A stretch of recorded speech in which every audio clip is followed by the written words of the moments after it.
फैसला जो भी हो मंजूर होना चाहिए, फैसला जो भी हो मंजूर होना चाहिए, इश्क हो या जंग हो भरपूर होना चाहिए। नमस्कार दोस्तों, स्वागत है आपका अपने YouTube चैनल माइंड मेकर गुरुजी में। आज हम बात करेंगे CHS BHU के क्लास 11th एंट्रेंस के बायोलॉजी सेक्शन की, जिसमें टोटल 25 क्वेश्चन पूछे गए हैं, जिसमें हम बात करेंगे 76 से लेकर के 100 नंबर तक के क्वेश्चन को, जिसमें आप 76 को नंबर 1 कंसीडर कर सकते हैं और 100 को 25। इस तरह से हम लोग बात करेंगे। ये सारे क्वेश्चन लगभग 9th और 10th स्टैंडर्ड के होंगे और कुछ इसमें करंट अफेयर्स के भी क्वेश्चन पूछे गए हैं। तो करंट सिनेरियो से जो साइंस रिलेटेड और बायोलॉजी रिलेटेड क्वेश्चन है उस पर भी आपको ध्यान देने की जरूरत है। तो आज हम बात करते हैं, चलिए शुरू करते हैं। सबसे पहला क्वेश्चन है कि the Nobel prize in physiology और medicine for the year 2018 was awarded to James Allison and Tasuku Honjo for their discovery of. मतलब ये पूछा गया है कि 2018 का फिजियोलॉजी और मेडिसिन का नोबेल प्राइज जो दिया गया था दो साइंटिस्ट को साथ में, जेम्स एलिसन और टासुको होंजो को, वो किस क्षेत्र में दिया गया था, किस काम के लिए दिया गया था। तो हम बात करते हैं, यहां पे दो चीजें समझने वाली बात है। पहले ऑप्शन देख लेते हैं। Treatment of auto immune disease, इसके लिए नहीं मिला था। Self splicing RNA molecules of ribozymes, इसके लिए भी नहीं मिला था। Cancer therapy by immune regulation, जी यही है 2018 का नोबेल प्राइज विनर कॉन्सेप्ट, जिसमें मिला था कि इसमें क्या था कि कैंसर की ट्रीटमेंट की बात किया था इन दोनों साइंटिस्ट ने। इम्यून रिस्पॉन्स, इम्यूनिटी को रेगुलेट करके हम कैंसर की थेरेपी, कैंसर का इलाज कैसे कर सकते हैं, इस पर इन्होंने काम किया था। अब आपके मन में यहां से 2-3 क्वेश्चन अलग से आ रहे हैं जो समझने वाली बात है कि देखिए बेटा, हम पढ़ रहे हैं बायोलॉजी, बट ये आपको ध्यान देना पड़ेगा कि नोबेल प्राइज में बायोलॉजी का नोबेल प्राइज नहीं दिया जाता है। आप लोग सभी ने सुना होगा मैथमेटिक्स का नोबेल प्राइज होता है, फिजिक्स का होता है, केमिस्ट्री का होता है, बायोलॉजी का नहीं होता है। बायोलॉजी की जगह पे हम बात करते हैं फिजियोलॉजी या मेडिसिन्स। मतलब ये कि या तो मेडिकल के क्षेत्र में हो या फिर फिजियोलॉजी मतलब कार्यकी के क्षेत्र में हो। इसका अर्थात ये होता है कि बायोलॉजी का ही पार्ट है मेडिसिन और फिजियोलॉजी।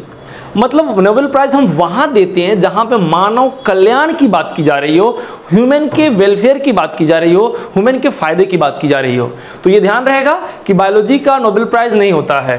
नोबेल प्राइज किसका होता है? तो नोबेल प्राइज मिलता है आपको किस क्षेत्र में, फिजियोलॉजी या फिर मेडिसिन के क्षेत्र में। दूसरा क्वेश्चन ये 2018 का पूछा गया था। अब आपसे कब का पूछ सकता है? अब आपसे पूछ सकता है कि 2022, क्योंकि हम आने वाली तैयारी कर रहे हैं 2023 की, तो 2023 का तो अक्टूबर या नवंबर में मिलेगा। 2022 का पूछा जा सकता है, जो कि मिला था अक्टूबर में। किसको मिला था? तो जान लीजिए, ये नाम है जिनको मिला था, उनका नाम था स्वांटे पाबो।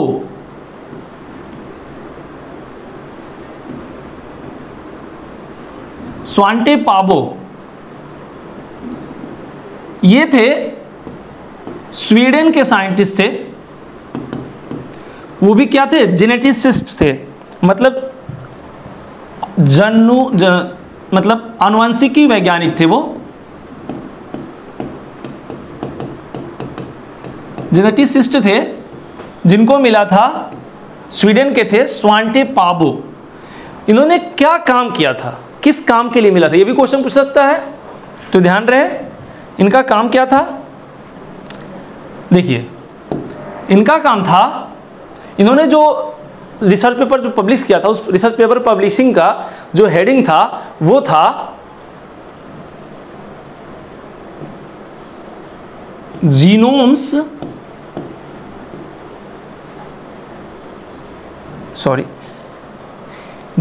ऑफ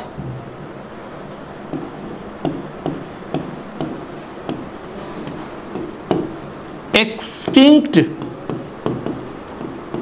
hominins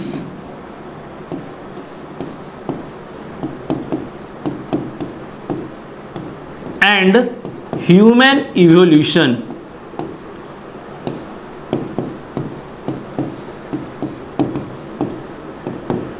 ये इनके हेडिंग था रिसर्च पेपर का इस पे इन्होंने काम किया था। अब इसमें काम क्या था इसको भी थोड़ा समझ लेते हैं हम लोग शॉर्ट में, कि एक्सटिंक्ट होमिनिन्स, होमिनिन्स बोलते हैं जो हमारी ह्यूमन की जो पीढ़ी थी जो एक्सटिंक्ट हो चुकी, उसके जीन्स पर उन्होंने काम किया था। अब इससे क्या हेल्प होगा, तो इससे हेल्प होगा ह्यूमन का इवोल्यूशन कैसे हुआ है और किस तरह से अभी भी हम इवॉल्व कर रहे हैं। तो ह्यूमन के इवोल्यूशन की कहानी के बारे में एक तरह से समझिए कि उन्होंने शॉर्ट में बताया था, और उसी पर उन्होंने स्वांटे पाबो जो कि स्वीडन के साइंटिस्ट थे, उनको इस टॉपिक पे 2022 का नोबेल प्राइज मिला है। कब मिला है, अक्टूबर में। तो ये आपसे 3 क्वेश्चन पूछे जा सकते हैं कि स्वांटे पाबो को नोबेल प्राइज कब मिला, 2022 में, किस चीज के लिए मिला, तो genomes of extinct hominins and human evolution पे काम करने के लिए मिला। तो 3 क्वेश्चन आपके 2023 में पूछे जा सकते हैं, जो 2022 के नोबेल प्राइज, किसका नोबेल प्राइज, फिजियोलॉजी या मेडिसिन का नोबेल प्राइज से क्वेश्चन पूछा जा सकता है। ये बहुत ही इंपॉर्टेंट क्वेश्चन होगा आपके 2023 के बायोलॉजी ग्रुप एंट्रेंस के लिए। ओके, चलते हैं नेक्स्ट क्वेश्चन पे। नेक्स्ट क्वेश्चन पूछ रहा है कि the enzymes nitrogenase involved in, nitrogenase enzyme जो है वो किस चीज में इन्वॉल्व होता है। तो ऑप्शन देखते हैं, reduction of nitrate to ammonia in plant, second option है reduction of atmospheric nitrogen to ammonia in plants, next question है, नेक्स्ट ऑप्शन है regulation of urea cycle in plants, next है breaking down of nitrogenous compound in plants. अब ध्यान देते हैं हम लोग, सभी को एक बार समझ लेते हैं। Reduction of nitrate to ammonia, तो नाइट्रोट से अमोनिया जो है रिड्यूस होता है, तो किस एंजाइम से होता है, तो यहां पे बात करते हैं हम लोग। यहां पे जो एंजाइम काम करता है वो करता है nitrate reductase and nitrite reductase, ये 2 एंजाइम काम करते हैं, तो आपका नाइट्रेट जो है वो अमोनिया में कन्वर्ट हो जाता है। तो हमारा ऑप्शन तो ये नहीं होगा, क्योंकि पूछा गया क्या, नाइट्रोजिनेज। दूसरा है कि एटमॉस्फेरिक नाइट्रोजन कन्वर्ट हो रहा है किस चीज में, अमोनिया में, बिल्कुल। यहां पर आपका आंसर है नाइट्रोजिनेज। तो हमारा आंसर क्या होगा, यही हमारा आंसर होगा, क्योंकि पूछ रहा है कि नाइट्रोजिनेज किस में हेल्प करता है। ओके, चलिए अब बाकी देख लेते हैं हम लोग। रेगुलेशन ऑफ यूरिया साइकिल, बेटा यूरिया साइकिल को एक और नाम देते हैं, बहुत इंपॉर्टेंट, अच्छा क्वेश्चन है ये, ऑर्निथीन साइकिल, ऑर्निथीन साइकिल, इसी का दूसरा नाम है urea cycle.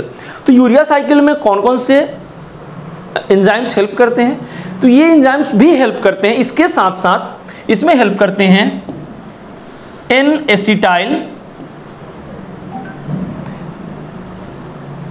N acetyl ग्लूटामेज,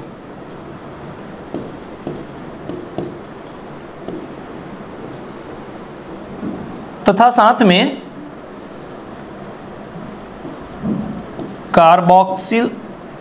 कार्बामाइल phosphate synthetase, ये एंजाइम्स हैं दोनों, जो कि आपको हेल्प करते हैं किसको, यूरिया साइकिल को कंप्लीट होने में हेल्प करते हैं। इसके बाद है breakdown of nitrogenous compound, nitrogenous compound को ब्रेक डाउन करने में। तो देखिए बेटा ये एक बहुत लंबा प्रोसेस है। नाइट्रोजिनस ब्रेकडाउन जब होगा कंपाउंड, तो इसमें बहुत सारे सीक्वेंस ऑफ एंजाइम्स हेल्प करते हैं। तो आप ये बोल सकते हैं कि इनमें ये सभी एंजाइम्स, जितने भी अभी एंजाइम्स हमने लिखे यहाँ पर, वो सभी एंजाइम्स यहाँ पे हेल्प करेंगे, ये सभी। साथ में इसके अलावा भी और भी एंजाइम्स इसमें काम आते हैं, ठीक है, जैसे कि है एलिनिन सिंथेटेज, ग्लूटामेट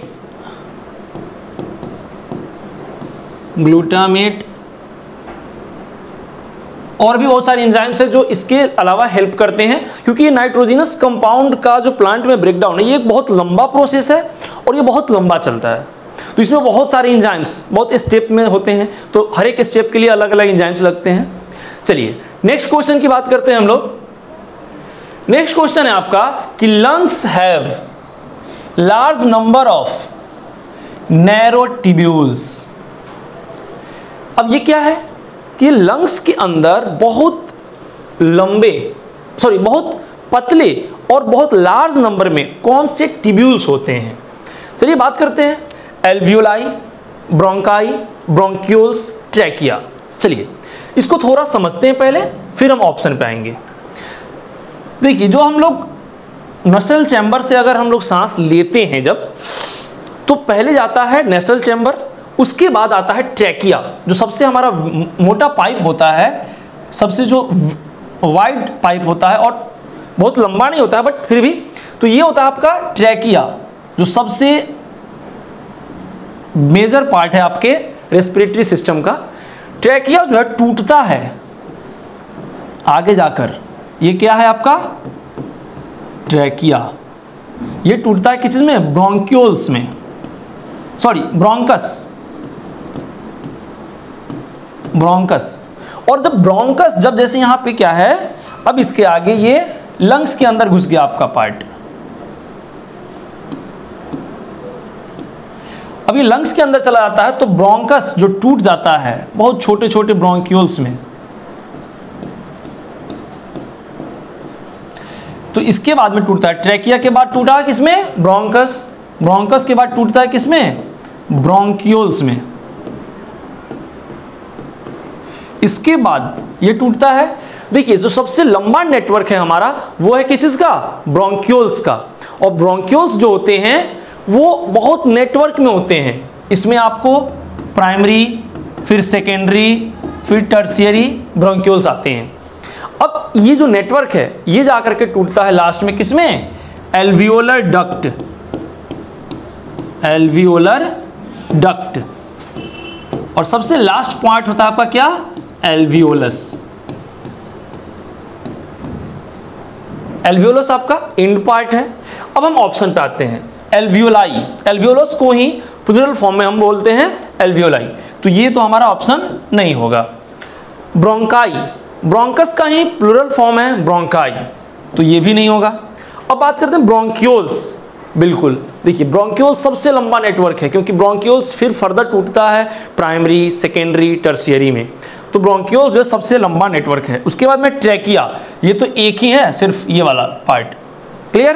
तो हमारा आंसर क्या होगा, bronchioles have the large number of narrow tubules inside our lungs which provide the large network of alveolus. Okay, next question की ओर चलते हैं। Which genetically modified crop is being cultivated in large area in India? Genetically modified crop और दूसरा largest area, ये दो point आपको note करने वाली है, समझने वाली है। जेनेटिकली मॉडिफाइड क्रॉप किसको बोलते हैं, जो नॉर्मल क्रॉप्स होते हैं वो ट्रेडिशनल ऑर्डर पे हम लोग उपजाते हैं कि भैया कहीं से भी सीड लिए, धान लिए, चावल लिए, गेहूं लिए, मक्का लिए और उसको बो दिए नॉर्मली। लेकिन ये जेनेटिकली मॉडिफाइड है, उसके जीन में हमने कुछ चेंजेस किए हैं ताकि वो बेटर से बेटर यील्ड कर सके, ज़्यादा से ज़्यादा उपजाऊ, ज़्यादा से ज़्यादा उपज दे सके, हमारा पैदावार कर सके। तो इसके लिए ज़्यादा से ज़्यादा और साथ में जो हमको चाहिए वांछित फल चाहिए, मतलब ऐसा नहीं कि कुछ भी, जो हमको वांटेड है। जैसे कि मान लीजिए हम लोग क्या चाहते हैं कि भैया ऐसा पौधा हो जिसमें कीड़े मकोड़े कम से कम लगे, ऐसा पौधा हो जो ज़्यादा से ज़्यादा पैदावार हो, ऐसा पौधा हो जो बीमारी बिल्कुल ना हो उसमें।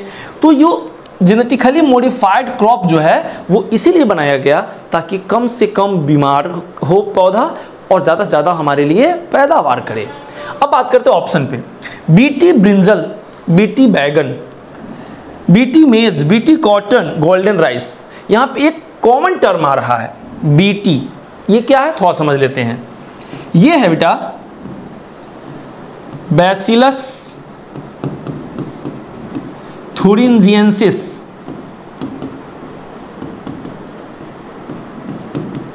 ये एक बैक्टीरिया है, जो ये बैक्टीरिया हम लोग यूज़ करते हैं कि फंगल इन्फेक्शन को ये बहुत अच्छे से रोक देता है, वायरल इन्फेक्शन को भी बहुत अच्छे से रोक लेता है। तो वायरस और फंगस को रोकने के लिए हम बीटी, बैसिलस थुरिंजिएंसिस, यहाँ से ये दोनों टर्म आए हैं, बी और टी यहाँ से ओरिजिनेट हुए हैं, और इसके लिए हम लोग यूज़ करते हैं बीटी ब्रिंजल, मतलब बैगन का वह रूप जिसमें बैसिलस थुरिंजिएंसिस के जीन्स हो। मेज, बीटी मेज मतलब मेज का, मक्के का वह रूप जिसमें बैसिलस थुरिंजिएंसिस के जीन्स हो। बीटी कॉटन, कॉटन का वह रूप जिसमें बैसिलस थुरिंजिएंसिस के जीन्स हो। अब ये क्या करेंगे कि भैया वायरल इफेक्ट और फंगल इन्फेक्शन को बिल्कुल रोक देते हैं, होने ही नहीं देते हैं। तो क्या होगा, बीमारी कम होगी आपके फसल में और पैदावार ज़्यादा होगी। तो देखिए यहाँ पे क्वेश्चन पूछ रहा है लार्जेस्ट एरिया, मतलब सबसे ज़्यादा एरिया में इंडिया में इन पाँचों में, चारों में से कौन होता है। तो ध्यान दीजिएगा, बीटी ब्रिंजल जेनेटिकली मॉडिफाइड है, बैगन का रूप है, इससे बहुत कम एरिया में ही और बहुत स्पेशलाइज्ड तरीके से इसको उगाया जाता है, इसलिए ये बहुत कॉमन नहीं है। बीटी मक्का, ये भी बहुत कॉमन नहीं है हमारे इंडिया में। सबसे जो कॉमन है वो है बीटी कॉटन। बीटी कॉटन देखिए इसमें क्या है, कई जगहों पे देखा गया है कि बीटी ब्रिंजल और बीटी मेज में कुछ साइड इफेक्ट भी पाए गए हैं, क्योंकि देखिए ये है क्या, बैक्टीरिया है।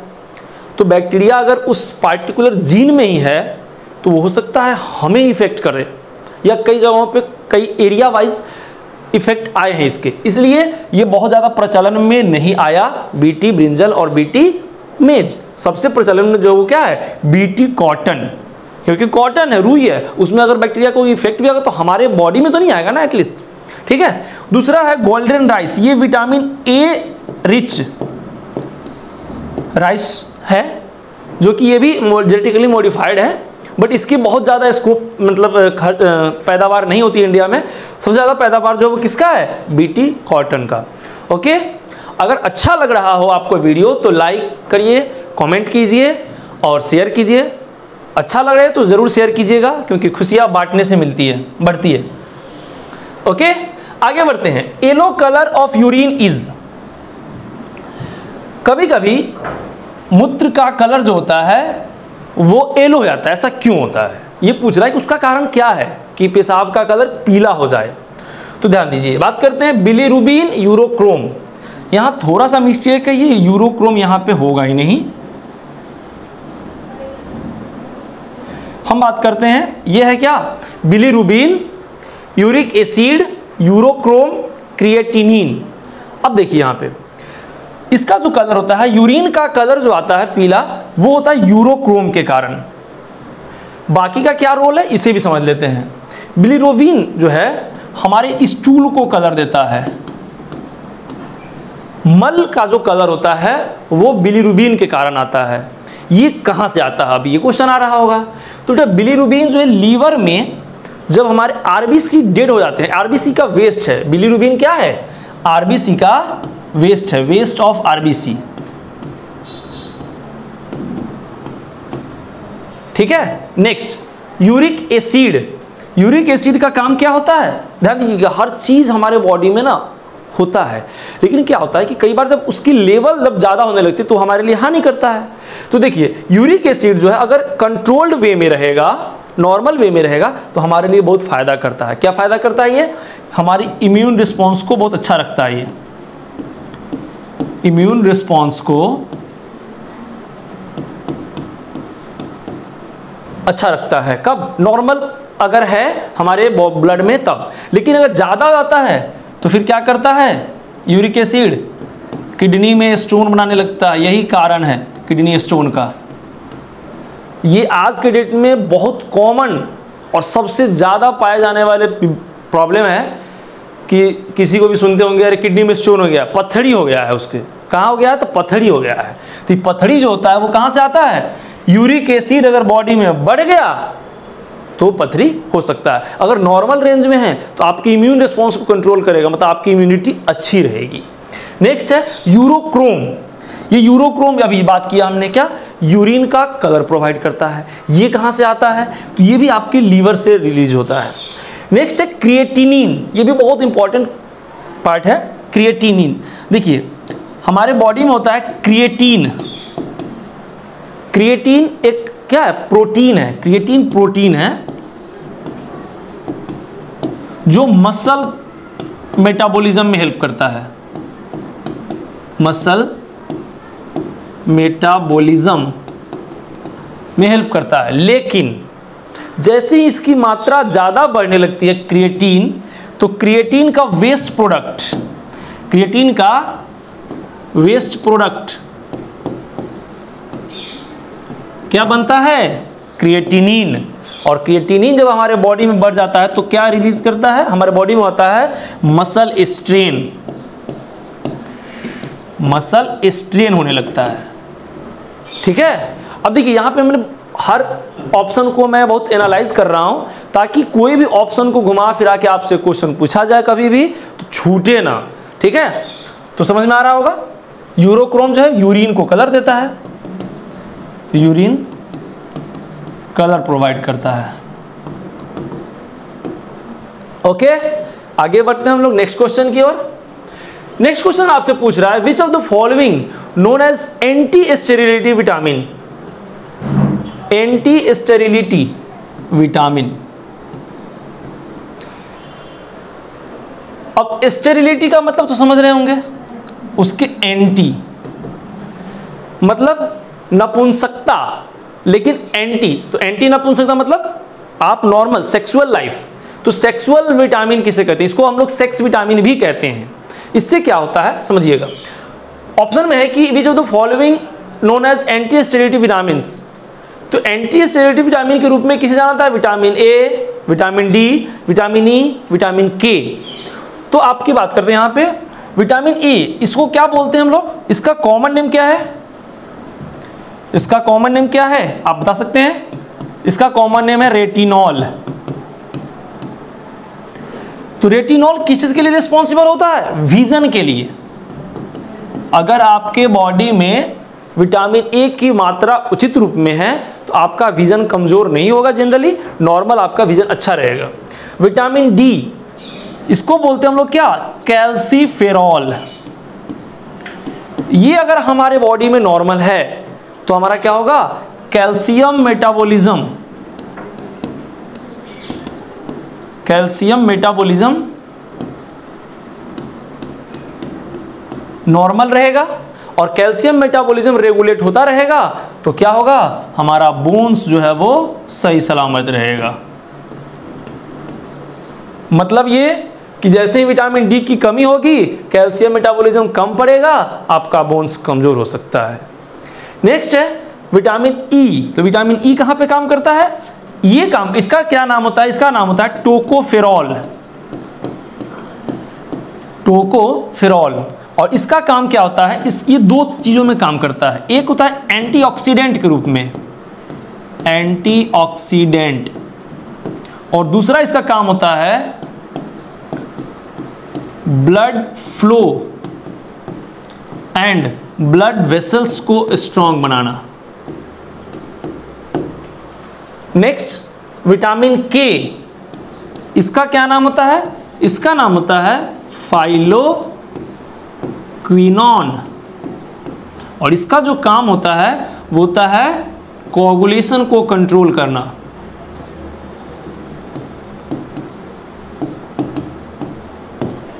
मतलब ये कि विटामिन के की अगर कमी होगी हमारे बॉडी में तो क्या होगा? ब्लड क्लॉटिंग रेगुलेट नहीं होगी। अगर कहीं भी आपके बॉडी में ब्लीडिंग होती है इंटरनल या एक्सटर्नल तो ब्लीडिंग होता रहेगा कंटिन्यू, वो जल्दी नहीं रुकेगा, तो ये भी हानिकारक है। लेकिन क्वेश्चन पूछ रहा है एंटी स्टेरिलिटी, ध्यान दीजिएगा। अब यहाँ पे हम बात करते हैं कि एंटी स्टेरिलिटी कौन होगा इसमें से। देखिए विटामिन ई को बोलते हैं एंटी स्टेरिलिटी, क्यों? तो देखिए ये है एंटीऑक्सीडेंट, मतलब हमारे बॉडी में कोई भी जो मतलब क्या बोलते हैं टॉक्सिक जो सब्सटेंसेस होंगे उसको नहीं रहने देगा, वो टॉक्सिक सब्सटेंस को हटाएगा। ब्लड फ्लो को बढ़ाता है हमारे बॉडी में, वेसल्स मजबूत बनेंगे और ब्लड फ्लो एनर्जेटिक रहेगा। जब आप एनर्जेटिक फील करेंगे तो सीधी बात है क्या कि आप अच्छे से सेक्सुअल लाइफ जी सकते हैं। तो इसको बोलते हैं एंटी स्टेरिलिटी, मतलब विटामिन ई किसी में अच्छा है, टोकोफेरॉल पता रहेगा वो इंसान, ब्लड फ्लो अच्छा रहेगा तो सेक्सुअल लाइफ उसकी अच्छी रहेगी। नेक्स्ट आगे बात करते हैं हम लोग। नेक्स्ट क्वेश्चन आपके लिए है कि the first enzyme which was crystallised in pure form, अब ध्यान दीजिएगा कि यहाँ पे क्वेश्चन है, बहुत अच्छा है, बट यहाँ पे कंफ्यूज होने वाले बच्चे बहुत होंगे। देखिए, क्रिस्टलाइज मतलब रवा, दानेदार। जैसे कि आपने नमक देखा होगा, तो नमक क्या है, दानेदार होता है। तो उसी फॉर्म में बोल रहा है कि कौन सा ऐसा एंजाइम है जो पहली बार क्रिस्टलाइज किया गया था।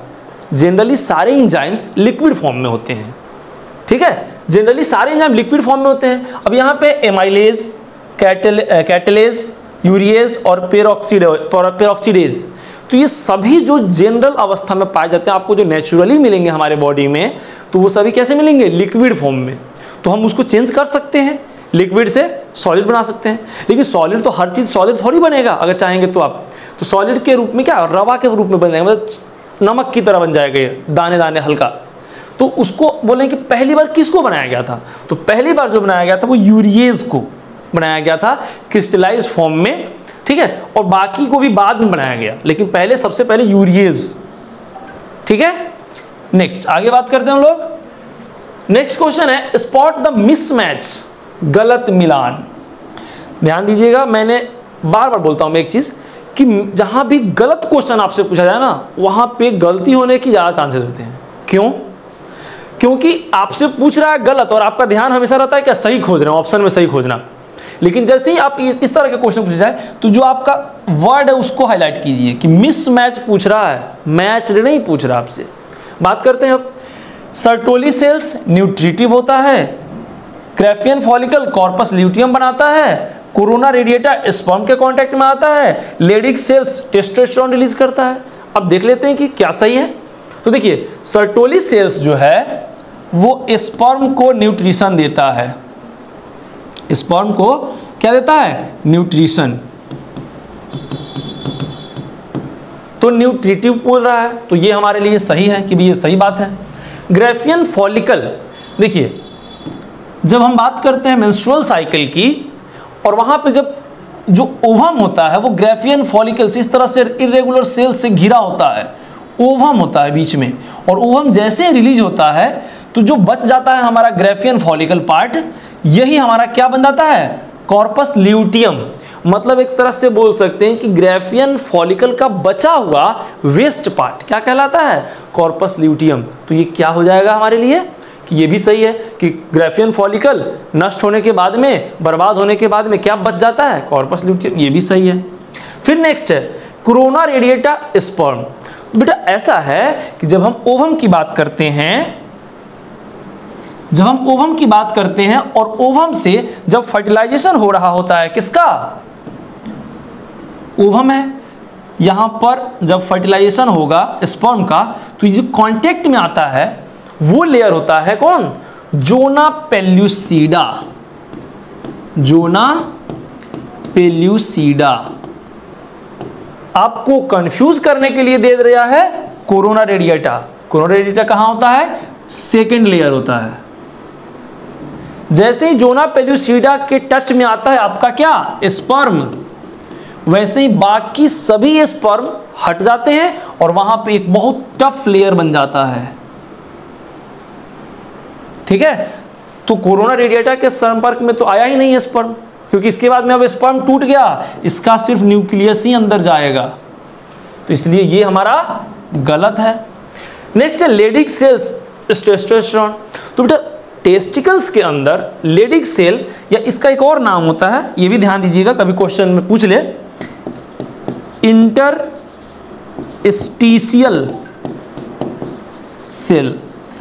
यही इंटरस्टिशियल सेल या लेडिक सेल ही टेस्टोस्टेरोन हार्मोन को रिलीज करता है, मतलब ये भी सही है। अब देखिए क्वेश्चन क्या पूछ रहा था, मिसमैच को बताइए, तो जो गलत है वही हमारा आंसर है, मतलब जो गलत है स्टेटमेंट वो हमारे लिए सही है। ओके, तो हमारा आंसर क्या होगा, कोरोना रेडिएटा स्पर्म से कभी नहीं भिड़ता है साथ में, तो इसलिए आंसर होगा। ओके, नेक्स्ट क्वेश्चन पे चलते हैं हम लोग। विच of the following vaccine contain killed virus.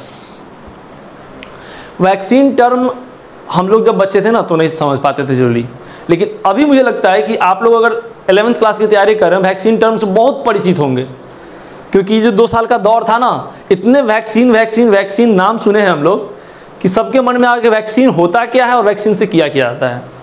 ठीक है, तो यहां पे पूछ रहा है कि कौन से वैक्सीन में वायरस किल्ड फॉर्म, मतलब मृत वायरस पाए जाते हैं, मृत विषाणु पाए जाते हैं। क्या है? Salk vaccine, Sabin vaccine, BCG vaccine और डीपीटी वैक्सीन। ओके, अब देखते हैं एक एक को समझते हैं पहले कि ये क्या कह रहा है। तो बेटा साल्क वैक्सीन में भी आप लोग नाम ना सुने हो, तो इसको थोड़ा सा इलेबोरेट करते हैं, आप समझ में आ जाएगा। बेटा एक थे साइंटिस्ट जिनका नाम था जोनास साल्क। ये 1950 मतलब 1950 के आसपास की बात है। इन्होंने एक वैक्सीन बनाया, किसके लिए? पोलियो के लिए। और ये जो वैक्सीन था वो कैसा था? ये था इंजेक्टेबल, इंजेक्शन से लगाया जाता था पोलियो की वैक्सीन। तो इसी को हम लोग शॉर्ट में क्या बोलते हैं पता है? IPV, injectable polio vaccine. Injectable polio vaccine जो है वो पहली बार किसने खोजा था? जोनास साल्क ने। और इन्हीं के नाम पर इस IPV को हम लोग साल्क वैक्सीन भी बोलते हैं। इसमें जो वायरस यूज होते हैं वो होते हैं इनएक्टिवेटेड। कैसे? इनएक्टिवेटेड, इनएक्टिव वायरस यूज होते हैं। नेक्स्ट आपका ऑप्शन है सैल्विन। तो बेटा देखिए एक साइंटिस्ट थे जिनका नाम था एल्बर्ट सैल्विन। यह घटना है इसके ठीक 10 साल बाद 1960 के आसपास की। और इन्होंने क्या किया था? इन्होंने बोला था, ये भी पोलियो पे ही काम किए, बट ये ओरल वैक्सीन बनाया है और इसको नाम दिया गया बाद में OPV, ओरल पोलियो वैक्सीन। यही है जिसको बोलते हैं 2 बूंद जिंदगी की। 2 बूंद जो आप सभी लोग पिए ही होंगे, ड्रॉप 2 बूंद हर मतलब महीने में एक बार आता था, पोलियो वायरस कैंपेन चलता था। और क्या होता था कि बस 2 बूंद मुंह में पिलाते थे, हो गया खत्म कहानी। तो ये जो इंजेक्टेबल पोलियो वायरस वैक्सीन था उसी का एक डेवलप्ड फॉर्म बनाया इन्होंने। किसने? अल्बर्ट सैल्विन ने। और इनके नाम पर क्या बोला गया? इसको सैल्विन वैक्सीन बोला गया। ठीक है, मतलब हैं ये दोनों पोलियो की वैक्सीन। ये इंजेक्टेबल थे, ये ओरल थे, ड्रॉप से पीते थे हम लोग। इसमें जो वैक्सीन जो यूज होते थे क्या वायरस, वो थे वीकेंड वायरस। वीकेंड मतलब कि जो कमजोर किया हुआ वायरस है उसको कमजोर कर दिया गया मारपीट करके, कि भैया तुम कम काम करोगे, बॉडी में जाकर के एक बार मतलब बॉडी में गए और ये एक बीमारी कर दिए, धीरे धीरे काम करेगा, तब तक क्या करेगा बॉडी हमारी इम्यूनिटी उसके अगेंस्ट में बना लेगी एंटीबॉडी, फिर उसका तमाम। अब देखिए नेक्स्ट है BCG। इसमें क्या होता है? तो देखिए BCG जो है ये नाम कैसे पड़ा है इसको भी थोड़ा समझने की जरूरत है, क्योंकि पूछ लेता है, कभी पूछ देगा आपसे कि BCG का फुल फॉर्म, तो आप बोलेंगे सर तो पता ही नहीं है। देखिए इसका नाम है बैसिलस। अब देखिए बैसिलस कुछ नाम याद आ रहा होगा अगर पढ़े होंगे थोड़ा सा भी बीमारियों के बारे में। तो बैसिलस जो है वो क्या है? बैसिलस ट्यूबरकुलोसिस का डिजीज होता है, ट्यूबरकुलोसिस का वैक्सीन होता है। तो ट्यूबरकुलोसिस किससे होता है? बैसिलस ट्यूबरकुलोसिस जो आता है बैक्टीरिया, तो बैक्टीरिया के लिए बनाया था बैसिलस, वहीं से आया बैसिलस। ट्यूबरकुलोसिस को हटा दिया गया और ये CG जो है ना वो साइंटिस्ट अपना नाम जोड़ लिए। ठीक है, 2 साइंटिस्ट ने इसको नाम खोया था, तो बैसिलस तो नाम रख दिए उस वायरस के जगह पे उस वैक्सीन का, और अपना नाम क्या रखे? अपना नाम रखे कालमेट एंड ग्यूरिन। तो ये 2 साइंटिस्ट मिल करके टीबी का वैक्सीन खोजे जिसका नाम रखा BCG। अगर आप ध्यान देंगे तो यहां पे आ जाएगा BCG। अब आपसे पूछ रहे होंगे कि सर ये कैसा वायरस वैक्सीन था? तो ये भी बेटा वीकेंड वैक्सीन था, मतलब इसमें जो वीकेंड बैक्टीरिया, ठीक है, मतलब इसमें कमजोर बैक्टीरिया को कमजोर कर दिया गया और तब इसको वायरस मतलब वैक्सीन के रूप में यूज करते हैं हम लोग। नेक्स्ट है DPT। डीपीटी क्या होता है, इसका भी फुल फॉर्म समझने वाली बात है। Diphtheria pertussis and tetanus. देखिए 3 in 1 वैक्सीन है ये, 3 वैक्सीन एक साथ, मतलब डीपीटी का एक सुई लगवाओ और 3 बीमारी से मुक्ति पाओ।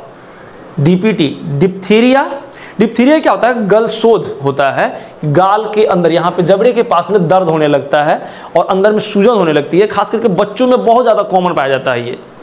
दूसरा होता है पर्ट्यूसिस, इसको हिंदी में बोलते हैं कुक्कुड़ खांसी। जब खांसी आता है और ढाँ ढाँ की आवाज आती है तो उसको बोलते हैं पर्ट्यूसिस। टिटनस क्या होता है कि जब आप किसी पुराने चीज़ों से कट जाता है, इन्फेक्शन हो जाता है, ठीक है, मतलब रस्टिंग वाले किसी भी पार्ट से अगर आपके बॉडी में रस्ट घुस गया तो वहाँ से टिटनस हो सकता है। इसमें क्या होता है कि पूरे हड्डियों में टूटने लगता है, हड्डी तोड़ बुखार इसको बोलते हैं, ठीक है, और बहुत हाई फीवर होता है। कई बार फीवर इतना तेज होता है कि कंट्रोल होते होते होने से पहले ही आदमी कंट्रोल हो जाता है पूरी तरह से, ठीक है। तो ये भी बहुत खतरनाक बीमारी, इसलिए डीपीटी का। और ये सभी ऐसे वैक्सीन है बेटा कि जो नियर अबाउट 5 के मतलब पहले, मतलब 5 साल से पहले बचपन में ही दे दिया जाता है। तो आप ये मत सोचो कि सर हमको तो ये वैक्सीन मिला ही नहीं है। मम्मी से पापा से आप पूछ सकते हैं, ये सारे वैक्सीन आपको लग चुके होंगे। आईपीवी भी लगता है स्टार्टिंग में, ओपीवी तो आप लोग जानते होंगे, पिए ही होंगे, ठीक है। बीसीजी का भी टीका लग गया होगा सबको, और डीपीटी का भी।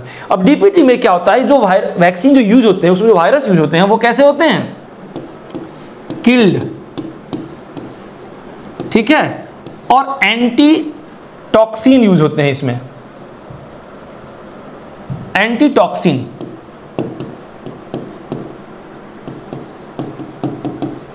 मतलब या तो वायरस को किल्ड कर दे, बैक्टीरिया को किल कर दे तब उसको यूज करें, या फिर उसके एंटीटॉक्सिन मतलब कि उसके जहर को निकाल करके उस जहर का यूज करते हैं वैक्सीन बनाने में।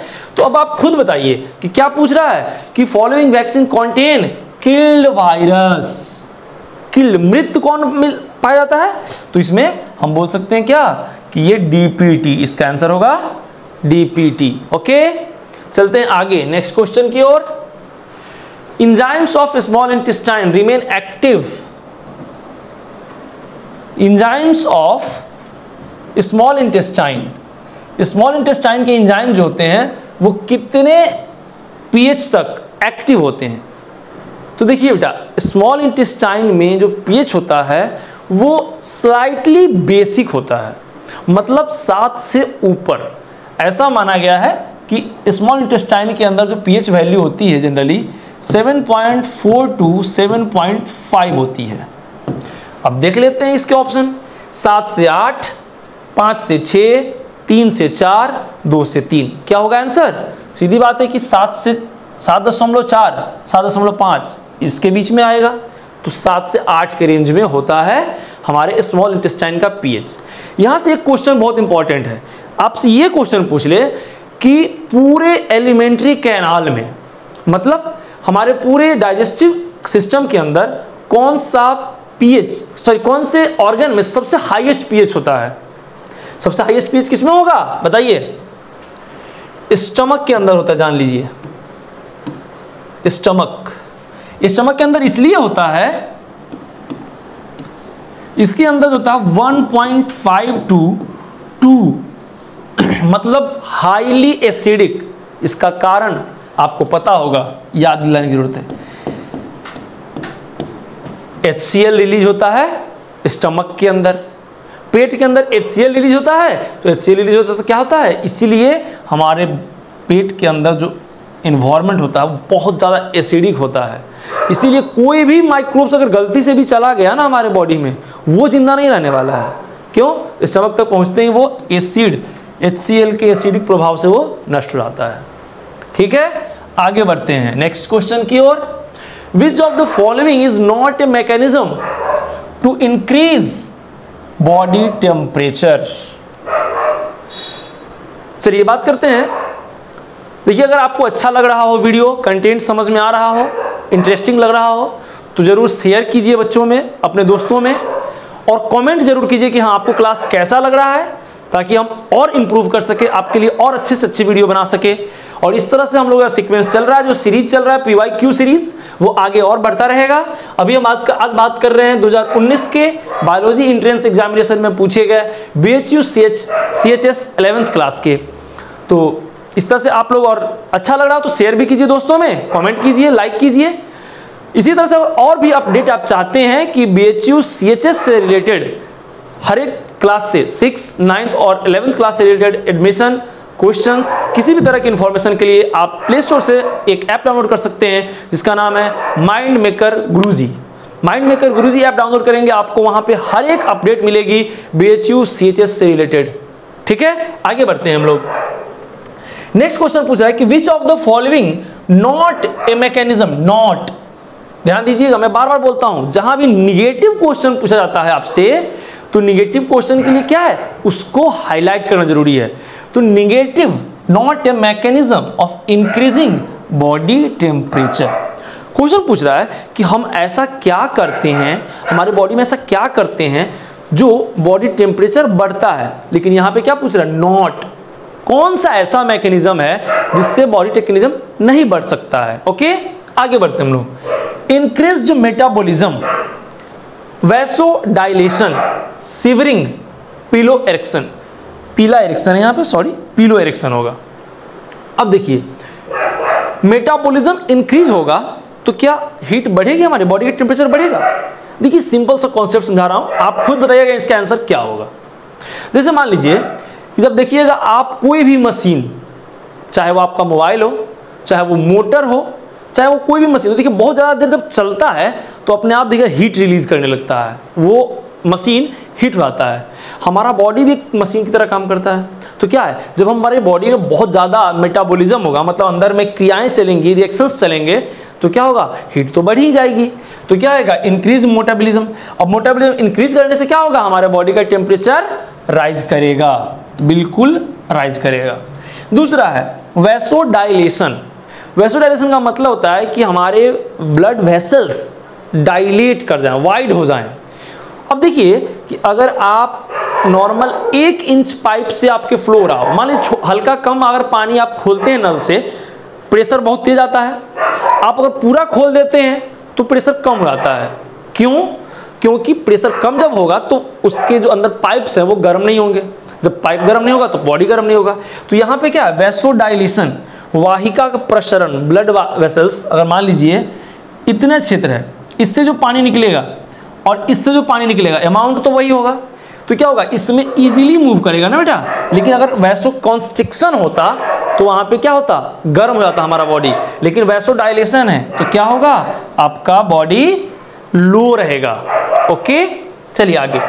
शिवरिंग, कपकपी। देखिएगा जनरली कपकपी कब होता है, जब हमें ठंड लगती है, तो बाहर से ठंड लगती है और हम कपकपाते हैं ताकि हमारे बॉडी का टेम्परेचर बढ़ जाए। तो शिवरिंग से क्या होगा, बॉडी टेम्परेचर बढ़ता है। नेक्स्ट है पिलो इरेक्शन। पिलो इरेक्शन कब होता है, जब ठंड में आपको बहुत ज़्यादा और ठंड लगने लगता है तो हमारा पिलो इरेक्शन होगा, बॉडी में देखिएगा गूज बम्प्स होने लगते हैं, जिसके कारण क्या है कि हमारा बॉडी फिर धीरे धीरे टेम्परेचर गेन कर लेता है। ठीक, तो जब टेम्परेचर गेन कर लेता है मतलब टेम्परेचर बढ़ेगा।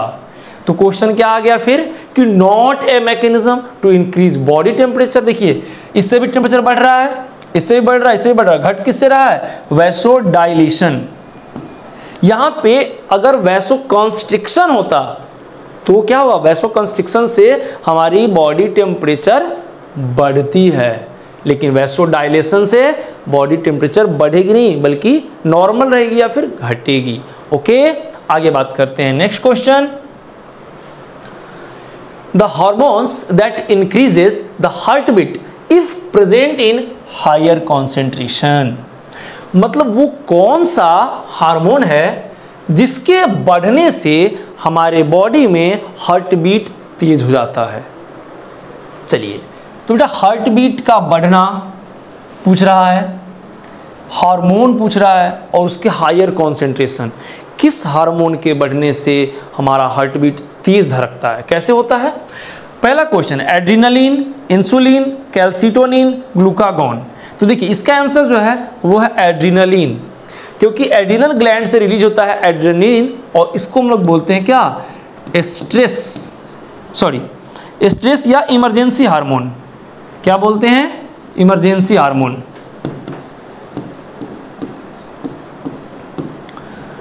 इमरजेंसी हार्मोन, इमरजेंसी हार्मोन का क्या काम है कि आपकी बॉडी जब भी इमरजेंट कंडीशन में आएगी, जैसे मान लीजिए डर रहे हैं अचानक, या अचानक कोई चीज़ ऐसी घटना हो गई जिसका बहुत इफेक्ट आपके बॉडी के ऊपर पड़ने लगा है, तो क्या होगा, हमारी हार्ट बीट बहुत तेज हो जाती है, ठीक है, शॉक जब जाते हैं हम तो हार्ट बीट बहुत तेज होती है। तो उस कंडीशन में हार्ट बीट तेज करवाने का काम कौन करता है, एड्रीनलिन। दूसरा इंसुलिन, इसका काम क्या होता है, हमारे बॉडी में ब्लड ग्लूकोज लेवल को कम करना।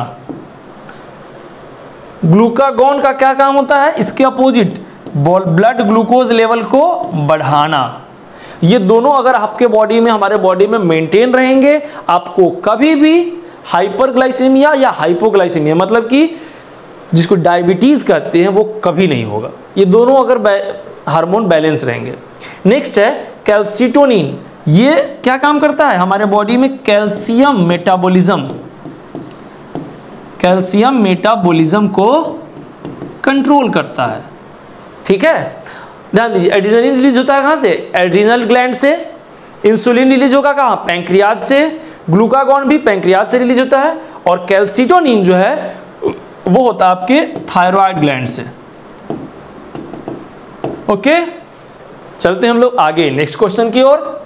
अगला क्वेश्चन आपके लिए ये रहा, simple inorganic substance released in the environment during decomposition and mineralization, मतलब वह सिंपल इनऑर्गेनिक सब्सटेंस जो इन्वायरमेंट में रिलीज होता है, कब, मिनरलाइजेशन के समय और डिकम्पोजिशन के समय। क्वेश्चन पूछ रहा है कि रीयूज कब होता है, रीयूज किसके द्वारा होता है, क्वेश्चन ये है। ये क्वेश्चन लंबा देखने में लग रहा है, डरने वाली कोई बात नहीं, समझिएगा, बहुत आसान क्वेश्चन है, ये बहुत आसान क्वेश्चन है। लेकिन अगर नहीं समझिएंगे तो क्वेश्चन पक्का ये गलत करके आएंगे, क्योंकि ऑप्शन देख लीजिए, डेट्रीवोर्स, प्रोड्यूसर, कार्निवोर्स, डिकम्पोजर्स। अब देखिए कैसे गलत आप करते इसको। सिंपल इनऑर्गेनिक सब्सटेंस जैसे ही आता है तो हमारे मन में क्या होता है कि भैया ऑर्गेनिक सब्सटेंस को इनऑर्गेनिक में कन्वर्ट करता है कौन, डेट्रीवोर्स एंड डिकम्पोजर्स। तो डेट्रीवोर्स और डिकम्पोजर्स कम बदलते हैं, बट क्वेश्चन क्या पूछ रहा है कि उस बदले हुए रूप को रीयूज कौन करता है, तो रीयूज करता है प्रोड्यूसर। कैसे, अब उसको समझिए। देखिए जनरली क्या है कि सबसे पहले जो हमारा अगर फूड साइकिल बनाया जाए, अगर सिंपल सा एक फूड साइकिल मैं बना करके आपको समझाने की कोशिश करता हूं, तो कैसे समझेंगे इसको।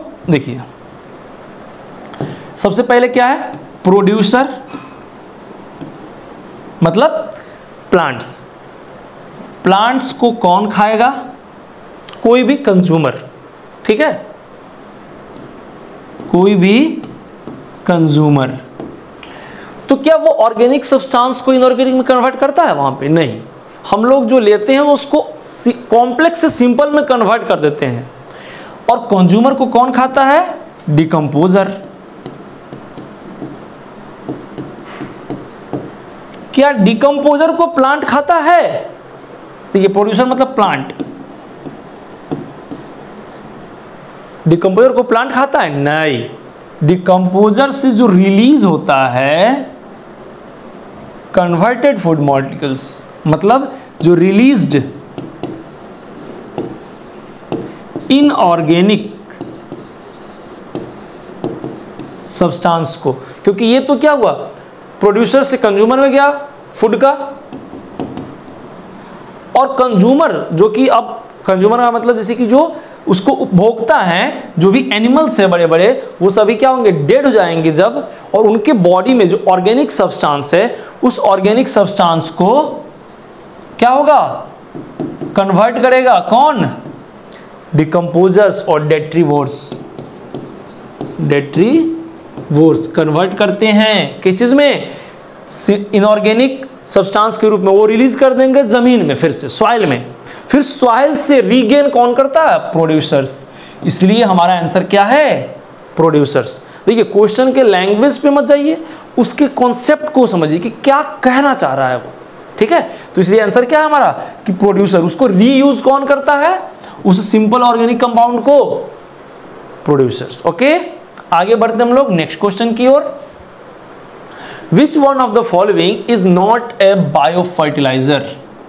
देखिए यहां पर भी वही बात है, नॉट बायो फर्टिलाइजर नहीं पूछ रहा है, पूछ रहा है कि बायो फर्टिलाइजर कौन नहीं है। ओके, देखिए माइकोराइजा, एग्रोबैक्टीरियम, राइजोबियम, नॉस्टॉक। अब आपके मन में एक क्वेश्चन बहुत आएगा आसानी से, और इसका आंसर आप लगा देंगे फट से, क्या? लो माइकोराइजा। क्यों?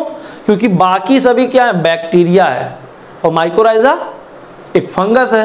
और मन में क्या होता है कि ऑड वन है, चलो मार दो इसको आंसर, लेकिन ऐसा नहीं है। यहाँ पे फिर गलत हो जाएंगे आप। तो देखिए कैसे गलत होंगे, क्वेश्चन क्या पूछ रहा है? Bio fertiliser. तो पहले तो आपके माइंड में ये कॉन्सेप्ट होना चाहिए कि बायो फर्टिलाइजर होता क्या है। जनरली फर्टिलाइजर हम लोग क्या करते हैं? न्यूट्रिएंट्स को एनरिच करने के लिए देते हैं। जैसे मान लीजिए यूरिया देते हैं हम लोग, डीएपी देते हैं, फॉस्फेट देते हैं। ये सभी क्या करते हैं? प्लांट्स में यूरिया की मात्रा को बढ़ाने के लिए देते हैं, प्लांट्स में फॉस्फेट को बढ़ाने के लिए डीएपी दे देते हैं हम लोग। तो यहाँ पे है बायो फर्टिलाइजर, बोलते हैं कि वैसा एनिमल या बायोटिक एजेंट, वैसा बायोटिक एजेंट जो नेचुरल प्रोसेस से न्यूट्रिएंट्स इनरिचमेंट करता है, न्यूट्रिएंट्स बढ़ाता है सॉइल में, इसको क्या बोलेंगे हम लोग? Bio fertiliser. ओके, अब देखिए बायो फर्टिलाइजर का अगर आपको कॉन्सेप्ट समझ में आ गया हो तो हम आगे बढ़ते हैं फिर कि देखिए इसमें क्या पूछ रहा है कि माइकोराइजा क्या होता है? तो माइकोराइजा एक तरह का फंगस होता है, फंगस होता है। ये करता क्या है? ये करता है बेटा आपके प्लांट के लिए सॉइल से मिनरल एंड वाटर, मिनरल और वाटर पहुंचाता है प्लांट के अंदर। तो ये तो हमारा क्या हो गया? बायो फर्टिलाइजर है कि नहीं? बिल्कुल है, क्योंकि हमारे प्लांट को मिनरल और वाटर प्रोवाइड कर रहा है नेचुरल प्रोसेस से, सीधे जमीन से खींच करके दे रहा है प्लांट। लो भैया, तो क्या है? बायो फर्टिलाइजर है। दूसरा एग्रोबैक्टीरियम, देखिए ये क्या है? एग्रोबैक्टीरियम जो होता है क्या होता है? चलिए इसको पहले हम समझते हैं, बाकी समझ लेते हैं पहले। राइजोबियम, ये क्या है? राइजोबियम और नॉस्टॉक ये दोनों ही आपस में सगे भाई हैं, बिकॉज ये दोनों N2 फिक्सेशन में हेल्प करते हैं।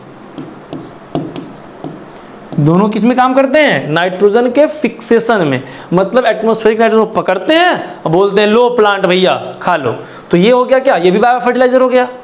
अब एग्रोबैक्टीरियम क्या है? तो एग्रोबैक्टीरियम एक तरह से क्या है? ये भी बैक्टीरिया है, और ये प्लांट के लिए हानिकारक होता है, हार्मफुल किस पर्पस से? तो देखिए एग्रोबैक्टीरियम प्लांट के लिए डिजीज कॉज करता है, डिजीज कॉज करता है, ठीक है। तो अब देखिए ये भी बायो फर्टिलाइजर है, ये भी, दोनों भी बायो फर्टिलाइजर हैं। तो जो बायो फर्टिलाइजर नहीं है वो कौन है? एग्रोबैक्टीरियम। ओके, तो आगे बढ़ते हैं हम लोग नेक्स्ट क्वेश्चन की ओर। Close circulatory system occurs in, closed मतलब कि बंद संचार तंत्रिका किसके अंदर होता है? संचार तंत्र किसके अंदर होता है? देखिए यहां पे आप ऑड वन आउट कर सकते हैं चाहे तो, कि भैया कॉकरोच इंसेक्ट है, मॉस्किटो इंसेक्ट है, हाउसफ्लाई इंसेक्ट है। ये तीनों क्या हैं? ये तीनों आर्थ्रोपोडा में आते हैं, आर्थ्रोपोडा में आते हैं। और आपका टैडपोल या फिश, ये क्या है? टैडपोल और फिश जो है वो आपके वर्टिब्रेटा में आते हैं। चलिए अब बात करते हैं कि ओपन सर्कुलेटरी सिस्टम और क्लोज सर्कुलेटरी सिस्टम होता क्या है। तो देखिए बेटा, ओपन मतलब जो खुला हुआ हो और क्लोज्ड मतलब बंद हो। सर्कुलेटरी सिस्टम का वो पार्ट जहां पे ब्लड का फ्लो खुले बॉडी में होता है, डायरेक्ट हीमोसील इसको बोलते हैं हम लोग।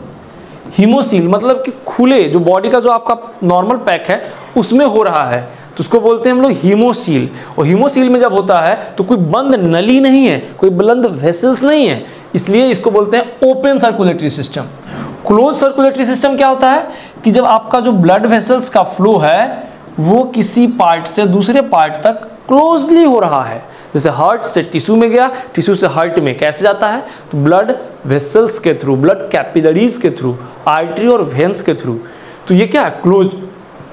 ये किस में होता है, तो देखिए ये जो होता है वो होता है एनिमल्स में,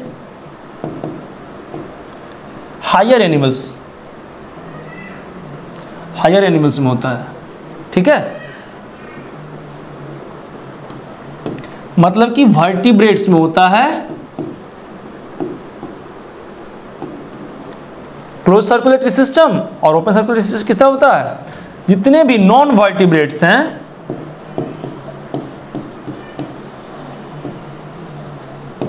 नॉन वर्टिब्रेट्स में क्या होता है, और नॉन वर्टिब्रेट्स में क्या है, आपको ये दोनों नॉन वर्टिब्रेट्स दिख रहे हैं, ये और वर्टिब्रेट्स क्या दिख रहा है, ये। तो आपसे क्या पूछता है, क्लोज सर्कुलेटरी सिस्टम किसमें पाया जाएगा, बताइए, टैडपोल और फिश में। ओके, आगे चलते हैं हम लोग नेक्स्ट क्वेश्चन की ओर। Which tissue is absent in monocot. Monocot में कौन सा टिश्यू एब्सेंट होता है।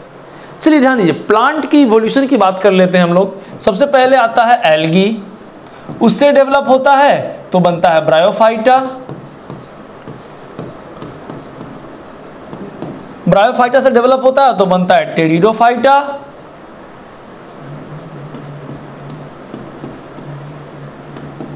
टेरिडोफाइटा से डेवलप होता है आता है जिम्नोस्पर्म,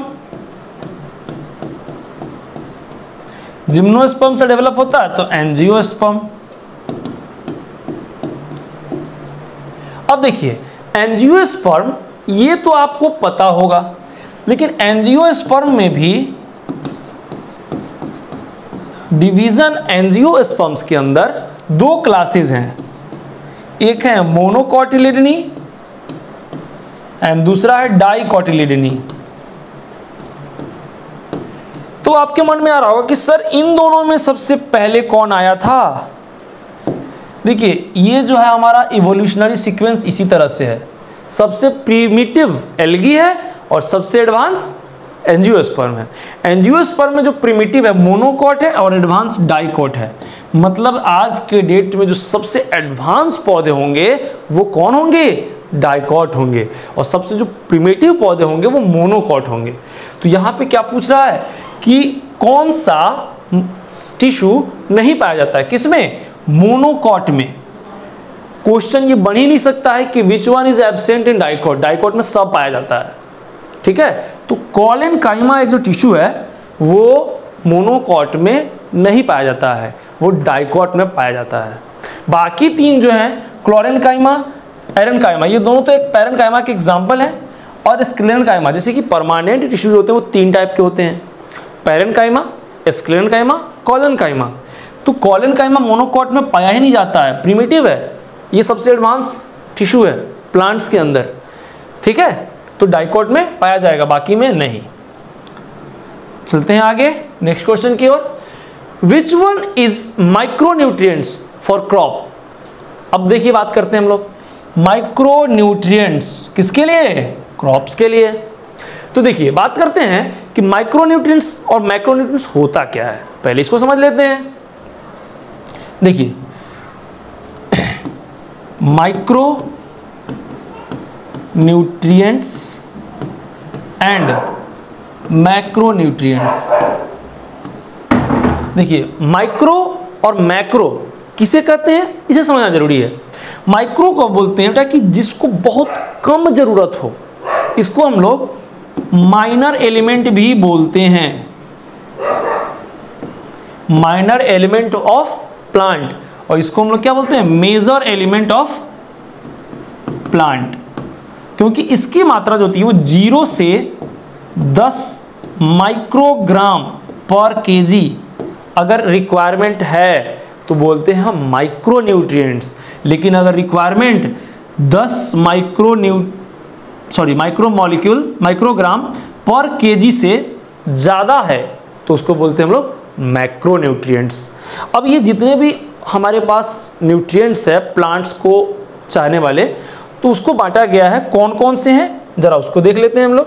चलिए देखिए, क्वेश्चन पूछा गया क्या, माइक्रो न्यूट्रिएंट्स कौन हैं। तो देखिए माइक्रो न्यूट्रिएंट्स में आते हैं आपके iron, copper, zinc, manganese, molybdenum, etc और भी बहुत सारे हैं। और मैक्रो न्यूट्रिएंट्स में कौन आते हैं, मैक्रो न्यूट्रिएंट्स में आते हैं कैल्शियम, मैग्नीशियम, पोटेशियम, साथ में आपको सल्फर, साथ में ऑक्सीजन, हाइड्रोजन, कार्बन, नाइट्रोजन, ये सभी क्या मैक्रो न्यूट्रिएंट्स हैं। तो आप इस कॉन्सेप्ट से खुद ही आंसर बताइए मुझे, क्या होगा, micro nutrients. Iron is a micro nutrients, clear है। तो आंसर क्या होगा, आयरन। आगे बात करते हैं, यहां ध्यान दीजिएगा कि माइक्रो न्यूट्रिएंट्स को ट्रेस एलिमेंट भी कहा गया है। तो ये आप कंफ्यूज नहीं होंगे अगर आपसे ट्रेस एलिमेंट कभी पूछ ले तो। नेक्स्ट क्वेश्चन है कि grafting is most successful in. अब देखिए दो टर्म है, ग्राफ्टिंग और सक्सेसफुल, मतलब सही सलामत किस में हो सकता है। ग्राफ्टिंग को समझते हैं पहले। देखिए जब दो अलग अलग प्लांट को अगर हम जोड़ दें एक साथ तो उसको बोलते हैं ग्राफ्टिंग। ये एक तरह से आर्टिफिशियल टेक्निक है प्लांट्स को डेवलप करने का। जैसे मान लीजिए कि हमारे पास दो अलग अलग तरह के प्लांट्स हैं एक ही स्पेसीज के, तो हम उसको कैसे ग्रो कर सकते हैं। जैसे देख लीजिए कि एक पार्ट होता है नीचे वाला बेस पार्ट मान लीजिए जिसके अंदर रूटेड पार्ट है, इसको हम लोग बोलते हैं स्टॉक।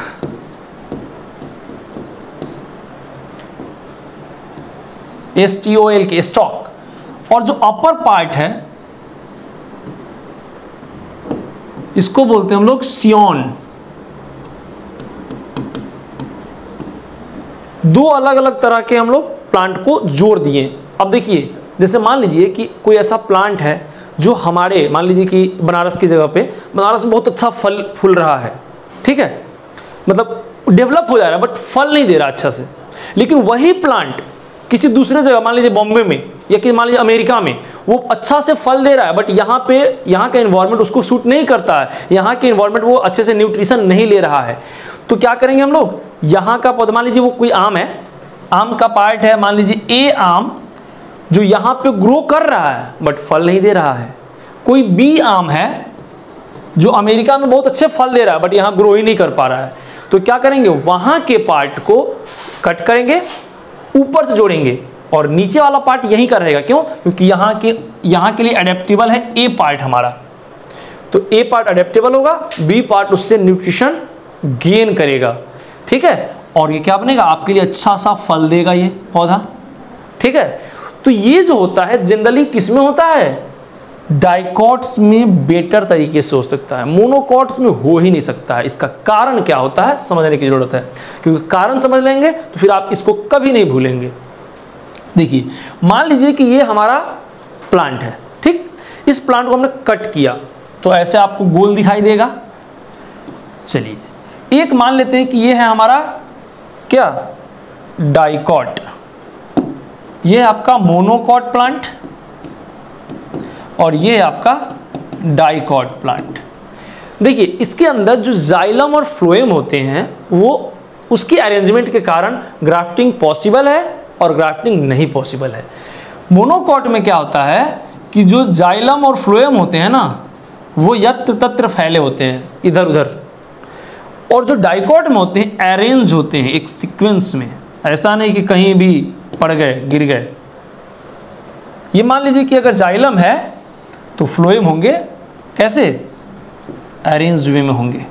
अगर ये जाइलम है तो फ्लोएम जो होगा उसके बीच में होता है। तो एक लाइन पूरा आपका ये फ्लोएम का बन रहा है, दूसरा लाइन आपका जाइलम का बन रहा है। तो जब भी आप डाइकॉट को ग्राफ्ट करेंगे तो एक दूसरे के ऊपर जैसे ये बैठ जाएगा तो वाटर और मिनरल का भी ट्रांसपोर्ट होता रहेगा और साथ में फ्लोएम का भी, फ्लोएम से फूड का ट्रांसपोर्ट होता रहेगा। तो ये सक्सेसफुल हो जाएगा जब आप ग्राफ्ट करेंगे ऐसे तो। लेकिन यहाँ पर क्या है कि कहीं पर है मोनो, कहीं पे जाइलम, कहीं पे फ्लोएम, कोई फिक्स पार्ट है ही नहीं। तो क्या होगा, जैसे ही आप ग्राफ्ट करेंगे तो ना तो जाइलम से जाइलम मिलने की संभावना रहेगी, ना फ्लोएम से फ्लोएम मिलेगा। तो फूड का कंडक्शन और वाटर का कंडक्शन ऊपर तक हो ही नहीं पाएगा। जैसे ऊपर तक नहीं हो पाएगा तो ये आप ये तो लगा रहेगा। क्यों? अब देखिए इसमें दोनों डेट करता है, क्योंकि इससे प्लांट को, इस पार्ट को वाटर तो मिल रहा है बट फूड कहाँ से मिलेगा, क्योंकि फूड तो बन रहा है लीफ में ही, और इसको क्या होगा, इसको वाटर ही नहीं मिलेगा। मतलब दोनों ही पार्ट कुछ दिन में नष्ट हो जाएंगे। लेकिन अगर डाइकॉट रहेगा तो प्रॉपर चलता रहेगा फंक्शन। इसीलिए ग्राफ्टिंग किस में सक्सेसफुल है, सिर्फ और सिर्फ डाइकॉट में ही सक्सेसफुल है। तो मोनोकॉट में होगा नहीं। टेरिडोफाइटा का जाइलम और फ्लोएम डेवलप्ड ही नहीं होता है और ब्रायोफाइटा में होता ही नहीं है, तो हम उसकी बात ही नहीं करेंगे। ठीक है, क्योंकि जिसमें होता है उसी में सक्सेसफुल या अनसक्सेसफुल होगा ना, जिसमें होता ही नहीं उसकी तो बात ही नहीं करेंगे। चलिए आगे बात करते हैं हम लोग। आपका नेक्स्ट क्वेश्चन है, inulin is the polymer of. Inulin, ध्यान दीजिएगा, इंसुलिन और इन्यूलिन दोनों अलग है। यहाँ पे इंसुलिन गलती से हिंदी में लिखा जा चुका है, कोई बात नहीं, ये है inulin. Inulin is the polymer of, मतलब इन्यूलिन किसका पॉलीमर है।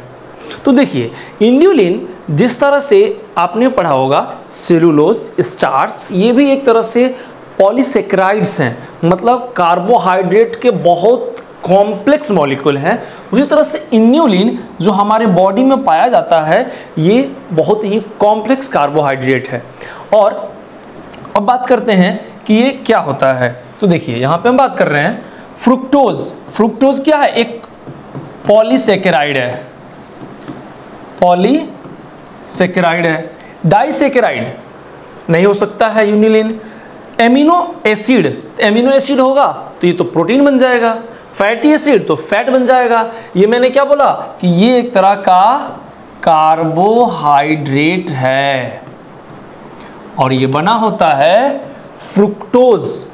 पॉलीसेकेराइड फ्रुक्टोज है और इसका बना होता है पॉलीमर है, मतलब बहुत सारे फ्रुक्टोज फ्रुक्टोज फ्रुक्टोज फ्रुक्टोज जुड़ करके क्या बनाएंगे, बनाते हैं इन्यूलिन। ओके, आगे बढ़ते हैं हम लोग नेक्स्ट क्वेश्चन की ओर।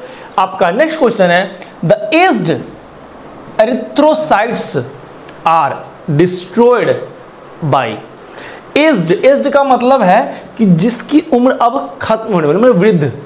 अब बताइए एरिथ्रोसाइट तो जानते होंगे, एरिथ्रोसाइट किसे बोलते हैं, आरबीसी का साइंटिफिक नेम है एरिथ्रोसाइट्स।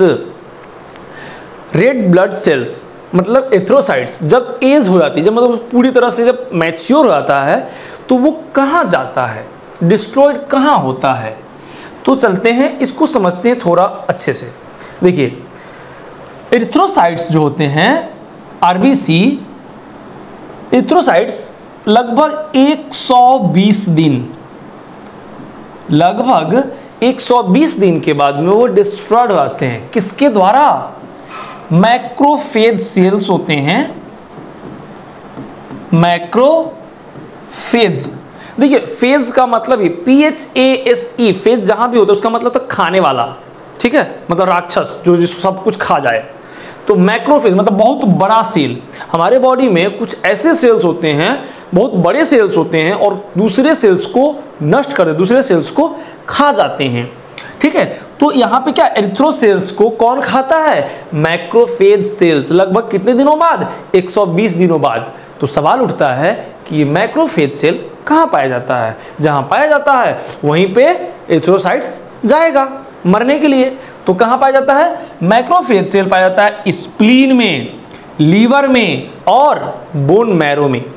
समझ में आया बात? अगर आपसे इस क्वेश्चन को थोड़ा सा मोल्ड कर दिया जाए, मान लीजिए कि age erythrocytes are destroyed by, और ऑप्शन आपके पास हो जाए कि spleen, liver and first option में स्प्लीन, सेकेंड ऑप्शन हो लीवर, थर्ड ऑप्शन हो बोन मैरो और फोर्थ ऑप्शन हो ऑल ऑफ दीज, तो आंसर हो जाएगा ऑल ऑफ दीज। लेकिन यहां पर है पैंक्रियाज, बिल्कुल नहीं इसमें पाया जाता है मैक्रोफेज सेल।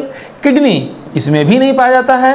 गैल ब्लैडर, तो ये लीवर का ही पार्ट है, तो यहाँ पे लीवर और स्प्लीन। तो मेन अगर मान लीजिए सबसे इंपॉर्टेंट अगर आपसे ये क्वेश्चन पूछ दे कभी, देखिए यहाँ पे spleen, liver and bone marrow होता है, बोन मैरो। ध्यान देने वाली बात है कि बोन मैरो आरबीसी को प्रोड्यूस भी करता है और डिस्ट्रॉय भी करता है। ठीक है, मतलब ये बर्थ भी देता है और इसको मारता भी है, जन्मदाता भी है और संहार करता भी है। कौन? Bone marrow.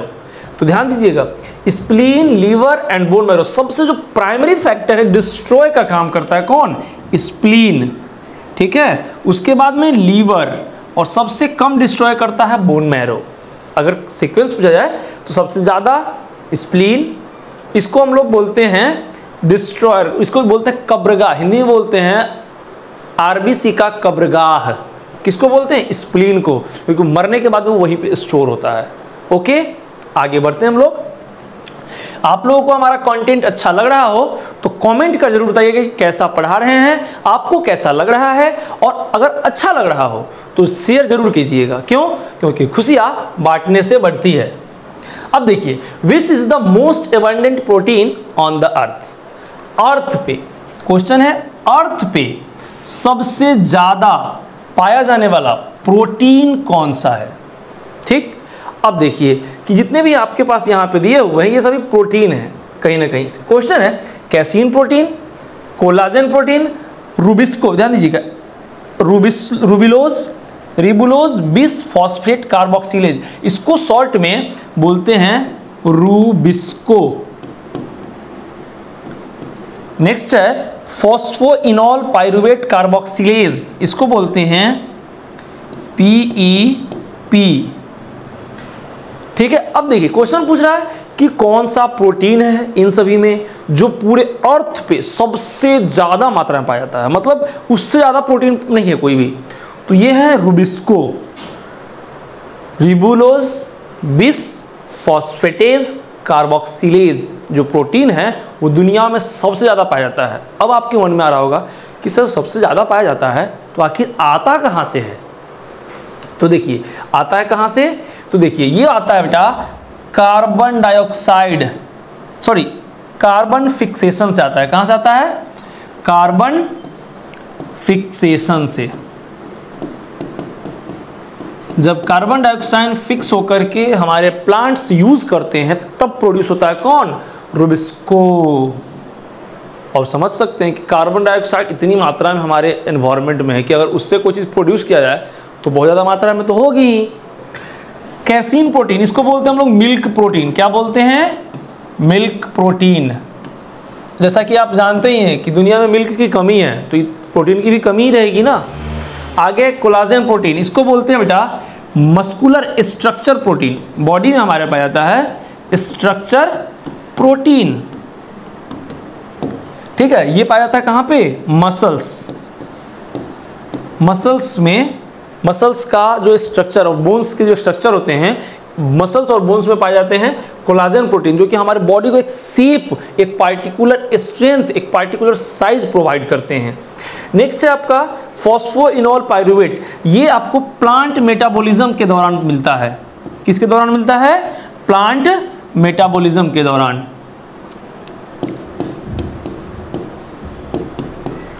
प्लांट मेटाबॉलिज्म में पाया जाता है। प्लांट मेटाबॉलिज्म से मिलता है आपका कौन? पेप कार्बोक्सिलेज, पेप कार्बोक्सिलेज बोलते हैं इसको।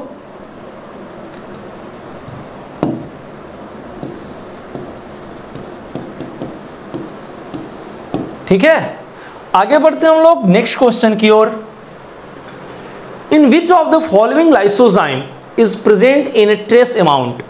ध्यान दीजिएगा, पूछ रहा है लाइसोजाइम कहाँ पे? Trace amount. ट्रेस अमाउंट मतलब होता है बहुत कम, एकदम नग्न मात्रा में, ठीक है। माइक्रो अमाउंट भी बोल सकते हैं, ट्रेस अमाउंट भी बोल सकते हैं, बहुत कम मात्रा में, एकदम नगण्य रूप में पाया जाता है। किसमें पूछ रहा है? आंसू, टीयर में, काउ मिल्क, गाय का दूध, ह्यूमन मिल्क, मानव का दूध, या फिर सलाइवा। तो ध्यान दीजिए बेटा, लाइसोजाइम जो होता है ह्यूमन बॉडी में पाया जाता है, ह्यूमन बॉडी में पाया जाता है और बहुत अच्छी खासी मात्रा में पाया जाता है। जब अच्छी खासी मात्रा में पाया जाएगा ह्यूमन बॉडी में, तो आंसू में भी मिलेगा, ह्यूमन मिल्क में भी मिलेगा, सलाइवा में भी मिलेगा। तो पूछ रहा है कि ट्रेस अमाउंट मतलब बहुत कम मात्रा, ठीक है। तो क्या होगा आपका आंसर? आंसर होगा काऊ मिल्क, क्योंकि इसमें बहुत कम मात्रा में नहीं बल्कि पाया ही नहीं जाता है, ठीक है। तो हमारा सबसे कम मात्रा में किसे पाया जाएगा? बॉडी के अंदर हमारे बहुत कम मात्रा में पाया जाता है, ठीक है। आगे बढ़ते हैं हम लोग नेक्स्ट क्वेश्चन की ओर। अब नेक्स्ट क्वेश्चन आपके सामने है, सिस्ट्रॉन क्या है? देखिए ये क्वेश्चन भी बहुत कंफ्यूज करने वाला क्वेश्चन है। पूछिए क्यों? आगे बढ़ते हैं, ऑप्शन पढ़ते हैं, क्वेश्चन कंफ्यूज होगा। Largest element in the gene which encodes a polypeptide, smallest element in the gene which encodes amino acid, a part of gene that undergoes crossing over and mutation to become recombinant, a non-functional domain in the gene which shows cis trans test। अक्सर बच्चे इसमें क्या करेंगे कि देखेंगे अच्छा cistron पूछा है, लो भैया यहाँ पे सिस ट्रांस है, मारो ऑप्शन डी, और गलत। अब बात करते हैं, पूछता है सिस्ट्रॉन। सिस्ट्रॉन आप सभी ने पढ़ा होगा, नहीं पढ़े होंगे तो ये जो होता है क्या है? ये होता है बेटा smallest part, smallest unit, you कहीं यूनिट या पार्ट ऑफ, स्मॉलेस्ट यूनिट या part of gene which codes for protein, ठीक है। अब देखिए which codes for protein, तो यहां देखिए यहां पे है एक पॉलीपेप्टाइड है, एमिनो एसिड है, रिकॉम्बिनेंट है और सिस ट्रांसटेस्ट है। उसके बाद में यहाँ पे लार्जेस्ट है, स्मॉलेस्ट है, ए पार्ट ऑफ जीन है, नॉन फंक्शनल डोमेन है। बस ये वर्ड अगर आपको क्लियर है आंसर कर ले आएंगे, अदरवाइज इस क्वेश्चन को कंफ्यूज होकर के गलत लगा देंगे आंसर। देखिए लार्जेस्ट मैंने क्या लिखा? स्मॉलेस्ट यूनिट या part of gene which code for the protein is known as cistron for a gene. Okay अब देखिए तो यहां पे आंसर क्या होना चाहिए? होना चाहिए स्मॉलेस्ट एलिमेंट। ये थोड़ा सा इस क्वेश्चन में मिस्टेक किया गया है या मिसप्रिंटिंग की गई होगी, ठीक है। यहां पे होना चाहिए लार्जेस्ट नहीं, यहां पे होना चाहिए था स्मॉलेस्ट, स्मॉलेस्ट एलिमेंट, और यहां पे होना चाहिए था लार्जेस्ट, तब ये गलत हुआ था। यहां पे क्या? Smallest element in gene which codes for polypeptide, और पॉलीपेप्टाइड क्या होता है? प्रोटीन का ही भाई होता है पॉलीपेप्टाइड, मतलब पॉलीपेप्टाइड एक तरह का प्रोटीन है। तो हमारा क्या हो जाएगा? यहाँ पे लार्जेस्ट नहीं स्मॉलेस्ट एलिमेंट होना चाहिए था, ठीक है। और आंसर तो हमारा ये ही होगा, लेकिन इसमें ऑप्शन के साथ सुझाव। अगर आपके मन में आ रहा होगा सर अगर मान लीजिए कि मिस्टेक ही है तब भी हम यही पे आंसर लगाएंगे, क्योंकि एमिनो एसिड क्या है? प्रोटीन का बच्चा है, प्रोटीन का भाई नहीं है, प्रोटीन का बच्चा है। तो प्रोटीन का बच्चा मतलब amino acid, amino acid, amino acid, amino acid polymer मिल करके बनाएगा प्रोटीन। अब पॉलीमर बनेगा तब ना बनेगा प्रोटीन, तब तो सिस्ट्रॉन पहले ही बन गया है, तो सिस्ट्रॉन की बात कर रहा है। इसलिए क्या होगा यहाँ पर? लार्जेस्ट या स्मॉलेस्ट एलिमेंट। अब यहाँ से अगर आप अंडरलाइन करेंगे element in which the gene encodes for polypeptide, तो हम आंसर ए लगाएंगे। बट यहाँ पे ये मैंने बताया ना, यहाँ पे लार्जेस्ट नहीं स्मॉलेस्ट होगा तब जाके सही होगा। अगर आपके मन में आ रहा होगा सर लार्जेस्ट नहीं है, ये तो हमारा सही है, बट एमिनो एसिड बेटा मोनोमर है, डायरेक्ट वो जीन में कभी दिखाई ही नहीं देगा हमको एमिनो एसिड। जीन में दिखाई देगा प्रोटीन या पेप्टाइड। ठीक है, इसलिए answer 1 is correct. Next question की ओर बढ़ते हैं और आपके लिए नेक्स्ट क्वेश्चन ये रहा। बहुत अच्छा क्वेश्चन है, इंटरेस्टिंग है, कंफ्यूजिंग है और इंपॉर्टेंट भी है। ठीक है, तो देखिए यहाँ पे इंटरेस्टिंग भी है, इंपॉर्टेंट भी है, कंफ्यूजिंग भी है, ध्यान से समझिएगा। जे पूछा है कि for the discovery of DNA double helix model who received Nobel prize. देखिए अगर ये क्वेश्चन को मोल्ड करके भी पूछा जा सकता है। आगे बढ़ते हैं। James and Watson Francis Crick in 1953। आगे है James Watson and Francis Crick in 1962। James Watson Francis Crick Maurice Wilkins in 1962। James Watson Francis Crick and Rosalind Franklin in 1962। चलिए क्वेश्चन को बहुत अच्छे से समझते हैं, फिर कभी कोई कंफ्यूजन नहीं रहेगा। देखिए अगर आपसे कभी क्वेश्चन पूछे क्या कि भैया डीएनए डबल हेलिक्स मॉडल किसने दिया, ठीक है, तो जब ये क्वेश्चन पूछा जाएगा तो यही ना हम मानेंगे कि जो पहली बार डबल हेलिक्स मॉडल के बारे में बताया होगा James Watson and Francis Crick ने, तो ये हमारा आंसर ये सही हो जाता। अगर सिर्फ यहां तक क्वेश्चन पूछा जाता, तब ये क्वेश्चन अगर नहीं रहता, हु रिसीव्ड नोबेल प्राइज ना होता, तो क्वेश्चन का आंसर ये होता।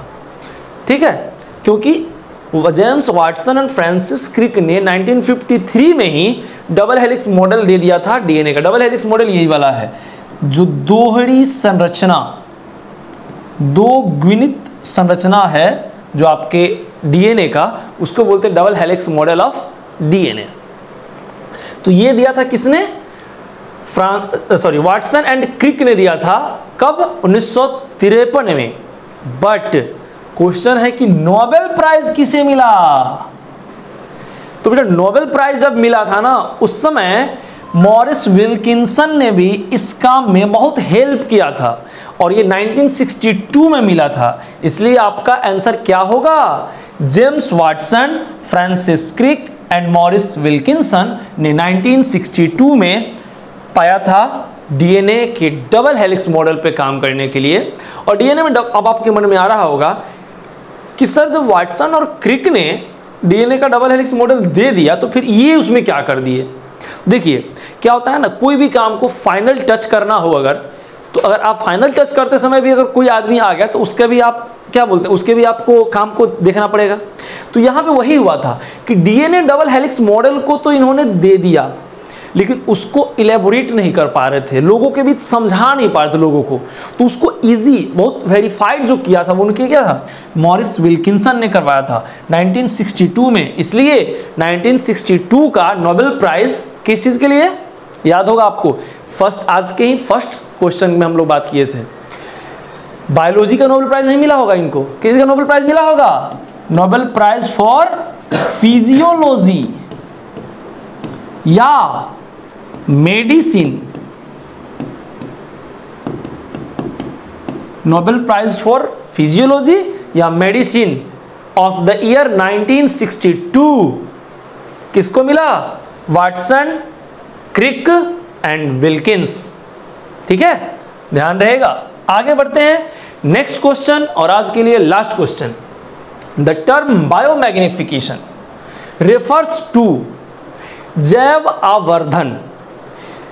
मैग्निफिकेशन जो पार्ट है बहुत आप लोग सुने, कॉमन चीज है। मैग्नीफाई जूम करना, किसी चीज को बढ़ाना धीरे धीरे।